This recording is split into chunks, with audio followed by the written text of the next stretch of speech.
हाल ही में दिल्ली के पीरागढ़ी इलाके में एक कार से 3 शव बरामद हुए थे और इसके बाद इस केस में तांत्रिक कमरुद्दीन की गिरफ्तारी भी हो गई थी। अब इसी तांत्रिक को लेकर रोज नए नए खुलासे हो रहे हैं। तांत्रिक ने 8 लोगों की हत्या की बात कबूल कर ली है। ये बड़ी खबर मैं आपको बता रही हूं। ये तांत्रिक अब तक 8 लोगों की हत्या की बात कबूल कर चुका है।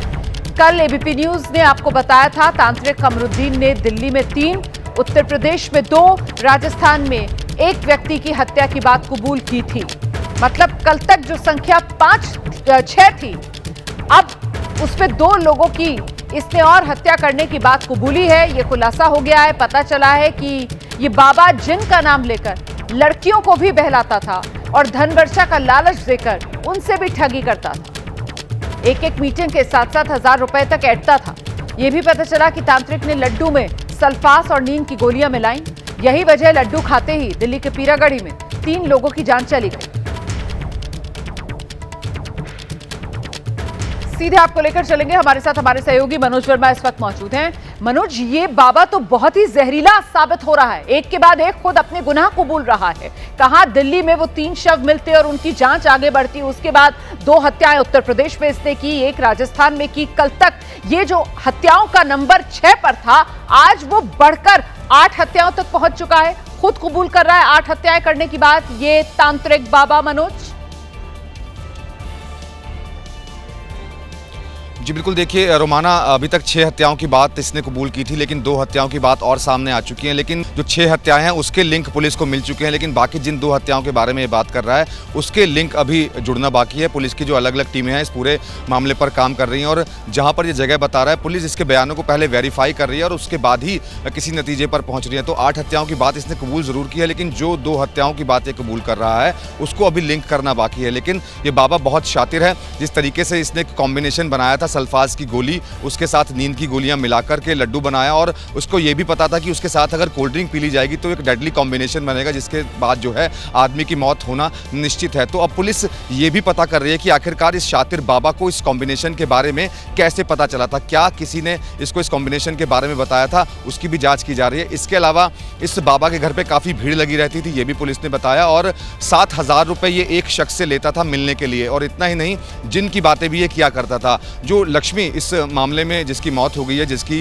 कार के अंदर लाश मिली थी पीरागढ़ी में, उसके मोबाइल फ़ोन से पुलिस को कुछ फोटोग्राफ्स मिली हैं, लड़कियों की फोटोग्राफ्स मिली हैं। और पुलिस के सूत्रों ने ये बताया है कि बाबा उन लड़कियों को ये कहता था कि अगर धनवर्षा होगी तो आपके पास एक जिन्न आएगा, जिन्न आपके साथ सेक्स करेगा और उसके बाद आपके ऊपर धनवर्षा होगी। तो कहीं ना कहीं अब पुलिस उन लड़कियों की भी तलाश कर रही है जो लड़कियां की जो तस्वीरें हैं वो लक्ष्मी के फ़ोन से मिली थी। तो जब जैसे जैसे इस मामले की इन्वेस्टिगेशन आगे बढ़ रही है, मामला क्या मनोज, मामला जो है वो हत्याओं से के साथ साथ इस मामले के अंदर यौन शोषण और कहीं ना कहीं कोई सेक्स रैकेट, उस दिशा में भी ये मामला आगे बढ़ रहा है क्या?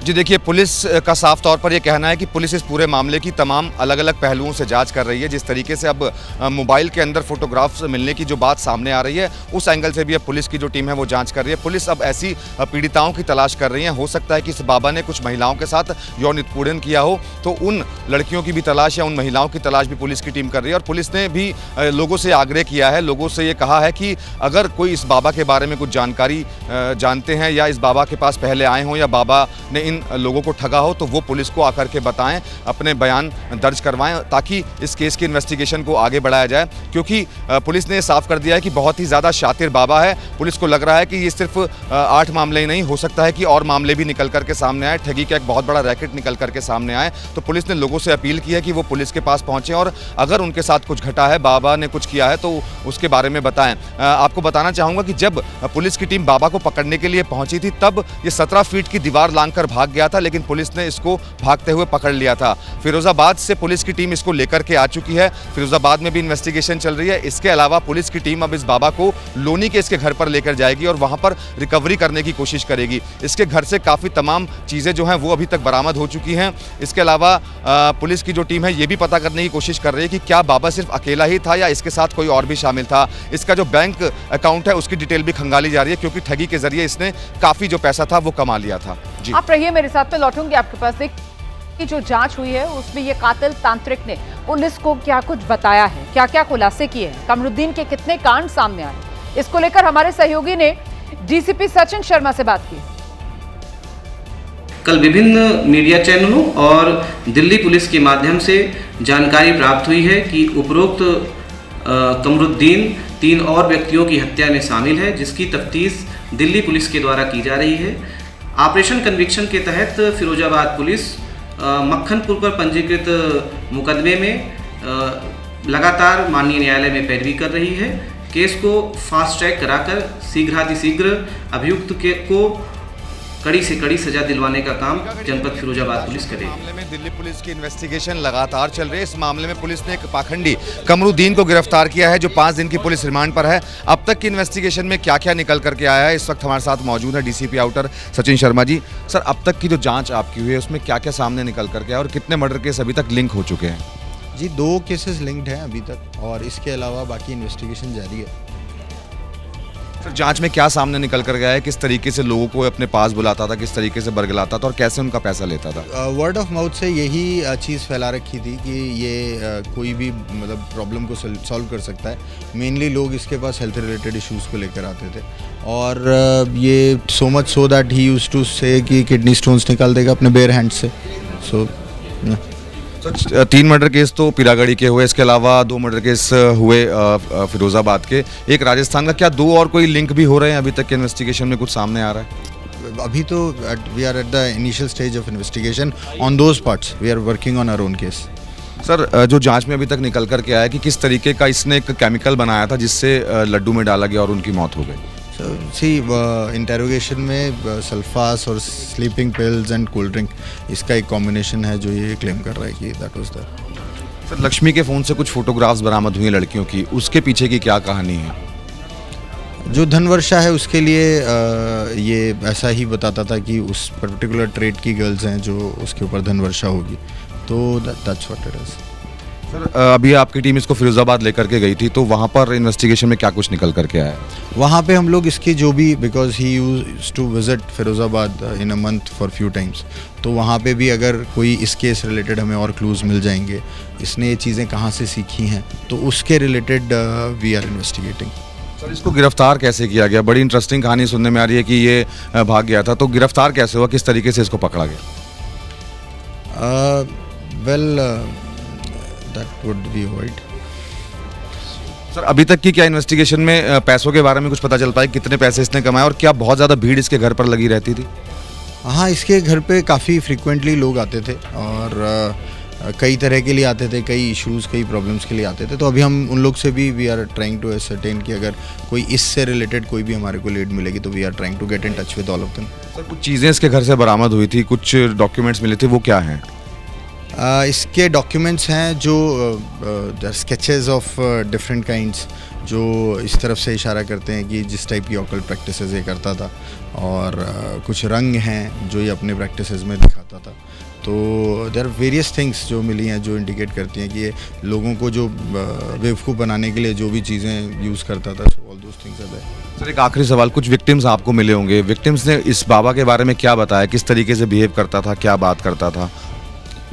लोगों के सामने दिखावा बहुत ज़्यादा करता था, एंड जो दिखावे के लिए एक माहौल बनाना होता है वो उस टाइप का माहौल बनाता था, और जस्ट टू शो और एस्टेब्लिश कि लोग इस पर ट्रस्ट कर सकें, उसके लिए ये अलग अलग टाइप की चीज़ें करता था। देयर आर बुक्स जिसमें लिखा हुआ है कि किस टाइप से क्या करना है एंड ऑल।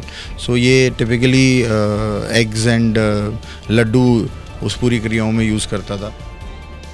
लखनऊ में सड़क पर कोहराम मचाने वाला गिरफ्तार किया गया है। हिट एंड रन के आरोपी गौरव को पुलिस ने गिरफ्तार कर लिया है। गौरव ने अपनी कार से 6 लोगों को रौंद डाला था।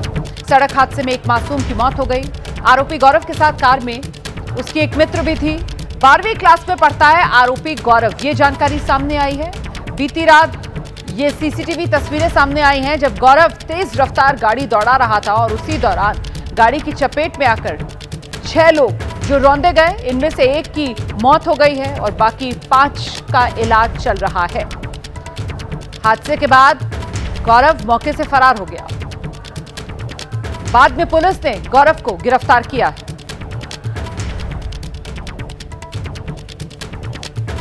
लखनऊ में ये रफ्तार का कहर देखने के लिए मिला है और वहीं आरोपी गौरव की तस्वीर भी आप देख रहे हैं। पुलिस के शिकंजे में आ गया है अब आरोपी गौरव, जो कल हादसे के बाद फरार हो गया था। सवाल ये कि आखिरकार रफ्तार की ये कैसी सनक, क्योंकि सीसीटीवी में साफ नजर आ रहा है गाड़ी की स्पीड बहुत तेज है, बेहद तेज रफ्तार गाड़ी आती है और सामने जो कुछ होता है सब कुछ कुचलते हुए निकल जाती है।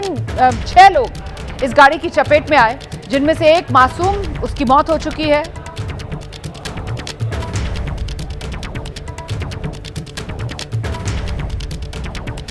तो लखनऊ में 12वीं का छात्र जिस तरीके से सड़क पर यह कार दौड़ा रहा था, 6 लोगों को इसने ड्रोन डाला, हादसे में मासूम की जान चली गई। स्थानीय लोगों का बयान भी इस मामले को लेकर सामने आ रहा है। वो क्या कह रहे हैं आपको दिखाते हैं। हमारे साथ स्थानीय लोग मौजूद हैं और वो लोग जो उस वक्त जब ये कार लोगों को रौंद रही थी, उस वक्त भीड़ में ये लोग कहीं ना कहीं उन लोगों को बचाने का प्रयास भी कर रहे थे। इस घटना के साक्षी कहें या प्रत्यक्षदर्शी कहें, ये लोग हैं। नाम जानेंगे आपका? राजकुमार। राजकुमार जी, क्या हुआ क्या था? हम लोग इस रोड की तरफ खड़े थे, स्पीड में गाड़ी आके ठेले के पास भी टक्कर मार दी। टक्कर मारती हुई निकल गई गाड़ी, निकल गई जी। एक चीज जानना चाहेंगे, उस वक्त इस कार में 2 लोग सवार थे, एक लड़की थी और 2 लड़की थी, एक लड़का था। और जो गाड़ी चला रहा था वो भाग गया। वो भाग गया था। फिर पुलिस ने अब तो उसे उसे अरेस्ट कर लिया है जी। आप भी यहीं पे थे? क्या हुआ था उस समय? हम लोग रोड के इस पार खड़े थे और कानपुर रोड पे टक्कर मार के भाग गया था। बाद में पकड़ा गया था। एक शोरूम में भी ठोका था दोबारा फिर से। आप देखिए जिस तरह की घटना सामने आई है, जब ये टक्कर हुई उस वक्त जो माहौल था वो कैसा? अफरा तफरी मच गई होगी, चीख पुकार मच गई। सभी लोग भागे थे बचाने के लिए। दब भी गया था, एक बच्चा भी मर गया है। ऐसा लगा कि उस वक्त एकदम मतलब तेजी से कार आती है और सामने से जो लोग किनारे पर खड़े होते हैं उनको रोकती हुई आगे बढ़ जाती है। एकदम चीख पुकार मच गई, लोग चिल्लाने लगे। क्या मंजर क्या था? मंजर यही था कि अब जल्दी से जल्दी हॉस्पिटल ले जाया जाए जो लोग घायल थे। इसमें और क्या किया जा सकता, उतने समय यही करा जा सकता है। तो आपको बता दें कि जब ये कार तांडव कर रही थी सड़क पर, उस वक्त जो मंजर था, चीख पुकार मच गई। जो लोग रौंदे जा चुके थे उनको बचाने के लिए भागे और तब भी ये कार चालक नहीं रुका और इस पूरी घटना में एक बच्चे की मौत हुई है। 5 लोग घायल हैं जिनका इलाज अस्पताल में चल रहा है। कैमरामैन फैजल पठान के साथ नीतीश कुमार पांडे, एबीपी न्यूज, लखनऊ।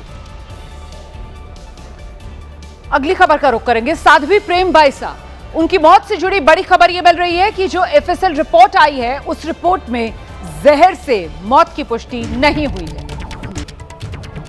विस्रा में जहर नहीं पाया गया, यह जानकारी सामने आ रही है। एफएसएल रिपोर्ट के बाद भी मौत की गुत्थी साध्वी प्रेम बाइसा की नहीं सुलझी है। तबीयत खराब हुई थी साध्वी प्रेम बाइसा की। जब तबीयत उनकी खराब हुई तो बुखार जुकाम उनको हो रहा था। पास में ही एक कंपाउंडर को बुलाया गया था घर, जिसने एक इंजेक्शन दिया था और वो इंजेक्शन लगने के बाद ही बताया गया था कि उनकी तबीयत बिगड़ी और फिर उनकी मौत हो गई। अब आखिरकार मौत की वजह क्या रही, इसी को जानने के लिए एफएसएल की रिपोर्ट से भी गुत्थी नहीं सुलझ पाई है। जहर तो नहीं दिया गया, ये बात साफ हो गई है। जहर से मौत नहीं हुई है, इसकी पुष्टि कर रही है एफएसएल की रिपोर्ट। तो फिर आखिरकार मौत की वजह क्या थी? अचानक से साध्वी की मौत कैसे हो गई, इसको लेकर अब किसी के पास कोई जवाब फिलहाल नहीं है। बड़ा सवाल तो यह है कि साध्वी की मौत का सच सामने कैसे आएगा, अब जबकि एफएसएल रिपोर्ट में यह साफ हो गया है कि जहर से तो मौत नहीं हुई है। सीधे आपको लेकर चलेंगे, हमारे साथ हमारे सहयोगी मोहम्मद मोइन इस वक्त मौजूद हैं। मोहम्मद मोइन, एफएसएल की रिपोर्ट, इसने तो मौत की गुत्थी को मतलब और उलझा दिया है। मौत कैसे हुई, यह सवाल और बड़ा हो गया है। देखिए, निश्चित तौर पर कहा जा सकता है कि साध्वी की मौत के 16वें दिन जो एफएसएल रिपोर्ट आई है उसने मौत की गुत्थी को और उलझा दिया है। उम्मीद थी कि जो बिसरे की रिपोर्ट आएगी, जो एफएसएल रिपोर्ट आएगी, उससे शायद मेडिकल बोर्ड को और पुलिस को कुछ क्लू मिलेगा, लेकिन कोई भी क्लू नहीं मिला हुआ है। जो रिपोर्ट आई है उसमें साफ तौर पर कहा गया है कि जो शरीर पर पॉइजन नहीं पाया गया, यानी जहर नहीं पाया गया था। एक और बात कही गई है कि अप्राकृतिक मौत के भी कोई पुष्टि नहीं होती है, यानी कोई मारपीट करने के कोई ऐसे निशान, कोई वो तो पोस्टमार्टम रिपोर्ट में आ चुकी थी, वैसी भी कोई बात सामने नहीं आई है। तो सवाल यह है कि आखिरकार भली चंगी जो साध्वी थी, अचानक उनकी तबीयत बिगड़ती है, उनकी मौत हो जाती है, तो मौत की वजह क्या रहती है? तो जो अब गृह राज्य मंत्री हैं, उनका ये कहना है कि मेडिकल बोर्ड को ये रिपोर्ट दे दी गई है, मेडिकल बोर्ड से ओपिनियन मांगी गई है, और जो ओपिनियन आएगी उसके आधार पर इस पूरे मामले की जो जांच कर रही है राजस्थान पुलिस की एसआईटी, वो किसी नतीजे पर पहुंच सकती है, कोई एक अनुमान लगा सकती के जो है। परिवार के लोग हैं उनकी तरफ से क्या बयान आया है ये एफएसएल रिपोर्ट सामने आने के बाद, और साथ ही जो उनके अनुयायी हैं जिनकी तरफ से इस बात को लेकर शुरुआत में नाराजगी भी जताई गई थी कि पिता ने पहले पोस्टमार्टम से इनकार क्यों किया गया, वो अनुयायी जो हैं वो क्या कह रहे हैं? देखिए, साध्वी के परिवार ने, खासकर उनके पिता ने एक बार फिर से दोहराया हुआ है कि उन्हें इस बात का पूरा यकीन है कि साध्वी की मौत गलत इंजेक्शन लगाए जाने की वजह से हुई है। उन्होंने इस रिपोर्ट को खारिज किया है और साफ तौर पर कहा है कि उस मामले में फिर से ओपिनियन ली जानी चाहिए, फिर से, और जो भी टेक्निकल चीजें हो सकती हैं, जो भी टेक्निकल स्टेप हो सकते हैं, उन्हें उठाया जाना चाहिए, क्योंकि उन्हें इस बात की आशंका ही नहीं बल्कि पूरा भरोसा है कि साध्वी की मौत गलत इंजेक्शन लगाए जाने की वजह से हुई है। दूसरी तरफ जो साध्वी के अनुयायी हैं वो ये चाहते हैं कि मौत की वजह जो कुछ भी हो, लेकिन कम से कम सच सामने आना चाहिए, उन्हें इस बात की जानकारी मिलनी चाहिए कि साध्वी की मौत आखिरकार किन वजहों से हुई है। साध्वी ने सुसाइड किया, साध्वी नेचुरल डेथ का शिकार हुई, साध्वी को गलत इंजेक्शन सही कह रहे हैं। देखिए, ये तो तस्वीर साफ होनी चाहिए ना कि आखिरकार मौत तो हुई है साध्वी प्रेम बाइसा की, मौत कैसे हुई ये सच तो सामने आना चाहिए। उत्तर प्रदेश की सियासत से जुड़ी एक बड़ी खबर मैं आपको बता दूं, समाजवादी पार्टी में शामिल होने जा रहे हैं नसीमुद्दीन सिद्दीकी। 15 फरवरी को समाजवादी पार्टी में शामिल हो जाएंगे नसीमुद्दीन सिद्दीकी, और नसीमुद्दीन सिद्दीकी के साथ साथ कई पूर्व विधायक भी समाजवादी पार्टी ज्वाइन करने जा रहे हैं। इसमें पूर्व मंत्री अनीस अहमद भी समाजवादी पार्टी में शामिल होंगे। अपना दल सोनेलाल के पूर्व प्रदेश अध्यक्ष भी समाजवादी पार्टी ज्वाइन करने जा रहे हैं। नसीमुद्दीन सिद्दीकी ने कांग्रेस से इस्तीफा दे दिया था। समाजवादी पार्टी अध्यक्ष अखिलेश यादव सभी को पार्टी ज्वाइन कराएंगे। किसी समय में बीएसपी का बड़ा मुस्लिम चेहरा नसीमुद्दीन सिद्दीकी हुआ करते थे, उसके बाद नसीमुद्दीन सिद्दीकी ने कांग्रेस ज्वाइन की थी और फिर पिछले दिनों कांग्रेस से इस्तीफा दे चुके थे नसीमुद्दीन सिद्दीकी। अब समाजवादी पार्टी ज्वाइन करने जा रहे हैं नसीमुद्दीन सिद्दीकी। समाजवादी पार्टी के अध्यक्ष अखिलेश यादव की मौजूदगी में नसीमुद्दीन सिद्दीकी और उत्तर प्रदेश के ये अन्य कई नेता जो समाजवादी पार्टी ज्वाइन करेंगे। अगले साल उत्तर प्रदेश में विधानसभा चुनाव है और उससे पहले समाजवादी पार्टी ज्वाइन करने की तैयारी में ये नेता सीधे आपको लेकर चलेंगे। हमारे साथ हमारे सहयोगी विवेक राय इस वक्त मौजूद है। विवेक, नसीमुद्दीन सिद्दीकी की बात की जाए तो बड़ा मुस्लिम चेहरा, किसी समय में बीएसपी का हुआ करते थे, बाद में कांग्रेस ज्वाइन कर ली और अब समाजवादी पार्टी ज्वाइन करने की तैयारी में है नसीमुद्दीन सिद्दीकी। बिल्कुल, सूत्रों से मिली जानकारी के मुताबिक नसीमुद्दीन सिद्दीकी 15 तारीख यानी कि इस रविवार को समाजवादी पार्टी का दामन थामने जा रहे हैं। आपको बता दें कि लगभग आज से एक महीने पहले 24 जनवरी का वो दिन था। लगभग उस दिन जो है नसीमुद्दीन सिद्दीकी ने कांग्रेस पार्टी से अपना इस्तीफा दिया था। हालांकि उस दौरान कांग्रेस पार्टी ने ये बात कही थी कि वो नसीमुद्दीन को मना लेंगे, लेकिन वो मनाने में विफल रहे और उसके बाद नसीमुद्दीन सिद्दीकी ने अपने अलग अलग जिलों के दौरे किए जिन जिलों में उनके लोग थे, और उसके बाद उन्होंने फिलहाल ये तय किया है कि वो समाजवादी पार्टी में जाएंगे। आपको बता दें कि नसीमुद्दीन सिद्दीकी के साथ साथ बसपा के एक और पुराने नेता जो अनीस अहमद उर्फ फूल बाबू कहे जाते रहे, वो भी समाजवादी पार्टी में शामिल होने जा रहे हैं। बसपा के बड़े कद्दावर नेता रहे, कैबिनेट मंत्री भी रहे हैं। और इसमें अगर फूल बाबू की बात की जाए तो पीलीभीत का जो क्षेत्र है उसमें इनकी अच्छी पकड़ मानी जाती है। अगर वहीं पे नसीमुद्दीन सिद्दीकी की बात की जाए तो बांदा से आने वाले हैं ये, और इसके अलावा पश्चिम उत्तर प्रदेश के एक बड़े चेहरे के तौर पर भी माना जाता है। बुंदेलखंड क्षेत्र में भी अच्छी पकड़ मानी जाती है और इन क्षेत्रों में जो मुस्लिम चेहरे हैं उनमें एक अच्छी पकड़ इन लोगों की है। तो कुल मिलाकर के ये माना जा सकता है कि समाजवादी पार्टी 2027 चुनाव के पहले मुस्लिम चेहरों की अच्छी पैठ उसमें होने जा रही है और एक अच्छी पकड़ जो है मुस्लिम लोगों के बीच में समाजवादी पार्टी अपनी इन चेहरों के ज्वाइनिंग के साथ ही।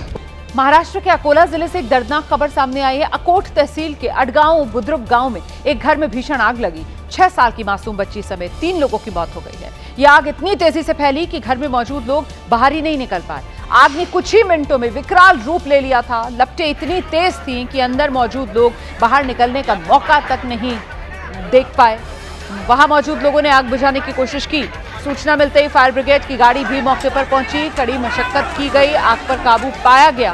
स्थानीय लोगों का आरोप है कि घर में बड़ी मात्रा में डीजल रखा गया था और बड़े असुरक्षित तरीके से ये डीजल रखा गया था, इसी वजह से आग भड़कती चली गई। हालांकि पुलिस की शुरुआती जांच में शॉर्ट सर्किट को संभावित आग लगने की वजह माना जा रहा है। मौके पर प्रशासन और फॉरेंसिक टीम पहुंची है, जांच की जा रही है।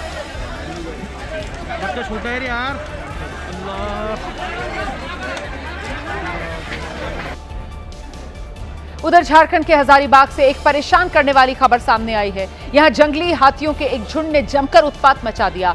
हाथियों के झुंड ने गोदावार गांव में घुसकर 6 लोगों को कुचलकर मार डाला। मृतक एक ही परिवार के बताए जा रहे हैं। जंगली हाथियों के कहर के बाद गांव में दहशत है। ऐसा खौफ है कि ग्रामीण रात भर जागने को मजबूर हैं। वन विभाग की ओर से लोगों से अपील की जा रही है, अंधेरे में रात के समय जंगल ना जाएं, क्योंकि जंगली हाथियों का झुंड बहुत आक्रामक है इन दिनों।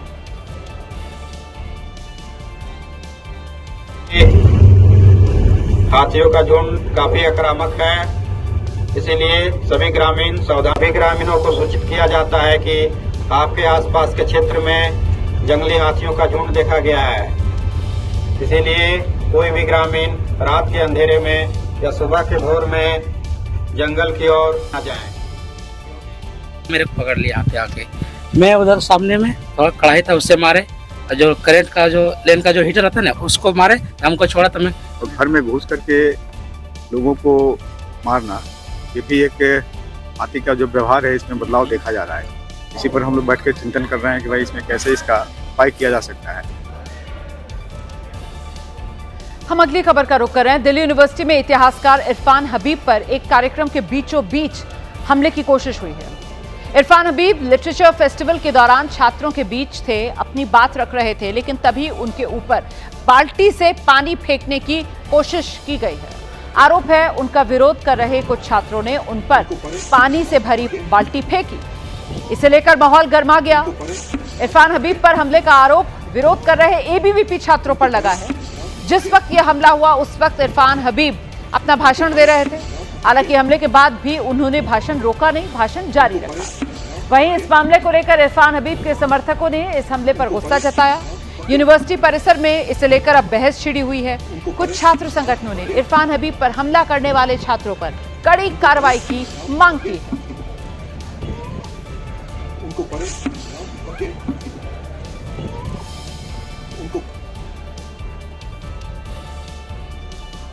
और दिल्ली के बाद अब खबर मुंबई से है, जहां गोरेगांव इलाके से गोकुलधाम क्षेत्र की एक 45 मंजिला रिहायशी इमारत और उसमें अचानक आग लग गई। ये आग जो है वो इमारत की 9वीं मंजिल पर लगी है। तस्वीरें आपके सामने है। सूचना मिलते ही दमकल विभाग की कई गाड़ियां मौके पर पहुंची। दमकल कर्मियों ने फौरन रेस्क्यू ऑपरेशन शुरू कर दिया। इमारत में मौजूद लोगों को सुरक्षित बाहर निकाला गया और कुछ घंटों की मशक्कत के बाद आग पर पूरी तरह काबू पा लिया गया है। और अब एक बड़ी खबर जान लीजिए आप। चुनाव आयोग ने बंगाल के मुख्य सचिव को दिल्ली बुलाया। मुख्य सचिव पर निर्देशों की अवहेलना का आरोप लगा। बंगाल के मुख्य सचिव नंदिनी चक्रवर्ती दिल्ली पहुंच गई हैं। चुनाव आयोग ने जो बंगाल के मुख्य सचिव हैं उन्हें दिल्ली बुलाया है। नंदिनी चक्रवर्ती को दिल्ली तलब किया गया है। मुख्य सचिव पर निर्देशों की अवहेलना के आरोप हैं और इसी सिलसिले में चुनाव आयोग ने बंगाल की मुख्य सचिव नंदिनी को दिल्ली बुलाया है। सीधे आपको लेकर चलेंगे, हमारे साथ हमारे सहयोगी अंकित गुप्ता इस वक्त मौजूद है। अंकित, कौन से निर्देश जिसकी अवहेलना को लेकर तलब किया गया है बंगाल के मुख्य सचिव को दिल्ली? केंद्रीय चुनाव आयोग से जब यही जानकारी हमने चाहिए तो अभी सूत्रों के हवाले से जानकारी यही मिल रही है कि जो कुछ निर्देश पिछले कुछ वक्त में दिए गए थे जिनका पालन सही से नहीं किया गया है। हालांकि स्पेसिफिक निर्देशों का तो जिक्र नहीं किया गया है, लेकिन ये बताया गया है कि कुछ ऐसे इश्यूज रहे जिनको लेकर के जो है उनसे बात करना जरूरी था चुनाव आयोग का और इस वजह से उनको दिल्ली तलब किया गया है। लेकिन हमारी जानकारी में जो है कुछ ऐसे इश्यूज आ रहे हैं जैसे कि वहाँ पर जो ट्रांसफर पोस्टिंग है, चुनाव आयोग ने कहा था कि वहाँ पर जो भी ट्रांसफर पोस्टिंग होंगी उनको भी जो है निगरानी करना जरूरी भी है और खासतौर पर निर्देश ये था कि जो भी जो है ट्रांसफर पोस्टिंग होंगी तो अधिकारियों को उनके गृह जिले में ना ट्रांसफर किया जाए। इसके अलावा कई अधिकारी जो कि FIR की प्रक्रिया में लगे हुए थे उनकी जो है ट्रांसफर पोस्टिंग की जा रही थी, तो चुनाव आयोग उसको लेकर भी दिशा निर्देश पहले दे चुका था। तो ऐसे तमाम मुद्दे हैं जिनको लेकर के जो है चुनाव आयोग का ये कहना है कि पश्चिम बंगाल सरकार उनका जो सही से पालन नहीं कर रही है और संभवतः ये कुछ अहम मुद्दे हैं जिनको ध्यान में रखते हुए मुख्य सचिव को दिल्ली तलब किया गया है। बहुत शुक्रिया आपका अंकित गुप्ता, नजर बनाकर रखिएगा, कोई और अपडेट होगा तो दर्शकों तक पहुंचाएंगे। जम्मू में नेशनल लॉ यूनिवर्सिटी बनाने की मांग एक बार फिर जोर पकड़ रही है। जम्मू के सांबा जिले में छात्रों ने इस मांग को लेकर जोरदार प्रदर्शन किया है। ये तस्वीरें आप देख रहे हैं जम्मू जिले से सामने आई। यहाँ नेशनल लॉ यूनिवर्सिटी की मांग को लेकर छात्र सड़क पर उतरे हुए हैं। जबरदस्त विरोध प्रदर्शन किया जा रहा है। इस वजह से सड़क पर काफी देर तक जाम भी लग गया। छात्र आरोप लगा रहे हैं लंबे अरसे से वो नेशनल लॉ यूनिवर्सिटी की मांग कर रहे हैं यहाँ, लेकिन सरकार उनकी मांग पर ध्यान ही नहीं दे रही है। छात्र कह रहे हैं उम्मीद थी इस बार के बजट में लॉ यूनिवर्सिटी बनाने का बजट सामने आ जाएगा, लेकिन इस बार भी उनके हाथ निराशा लगी, जिस पर छात्र भड़के हुए हैं, सड़क पर उतर आए हैं, विरोध प्रदर्शन कर रहे हैं। छात्र आरोप लगा रहे हैं नेशनल कॉन्फ्रेंस की सरकार लगातार उनके हितों की अनदेखी कर रही है। बीजेपी कह रही है नेशनल लॉ यूनिवर्सिटी की मांग पर पूरे जम्मू की जनता छात्रों के साथ है। जब भी कश्मीर की बात ली गई है। उधर मुंबई की सीएमसीटी की ओर जा रही लोकल ट्रेन से एक महिला के गिरने से हड़कंप मचा। ये महिला प्लेटफॉर्म पर तेज रफ्तार लोकल ट्रेन को पकड़ने की कोशिश कर रही थी, लेकिन अचानक इसका बैलेंस बिगड़ा और ये महिला नीचे गिरी, जिसके बाद मौके पर मौजूद टीसी जॉन पॉल हरकत में आ गए। उन्होंने महिला को किसी तरीके से पकड़कर ट्रेन से दूर खींचा और इसी वजह से महिला की जान बस बाल बाल बची है। हादसे की तस्वीर स्टेशन पर लगे सीसीटीवी में कैद हुई है, जिसमें साफ दिख रहा है टीसी जॉन पॉल ने अगर थोड़ी भी देर कर दी होती तो शायद ये महिला ट्रेन की चपेट में आ जाती। गनीमत रही कि वक्त पर टीसी जॉन पॉल ने महिला को देख लिया था, वरना ये बड़ा हादसा हो सकता था।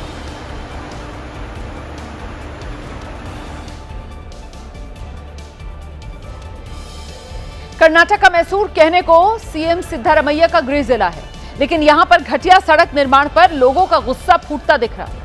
यहां सड़क बनाने के लिए ऐसी घटिया सामग्री का इस्तेमाल किया गया, सड़क हाथ लगाने से उखड़ रही है।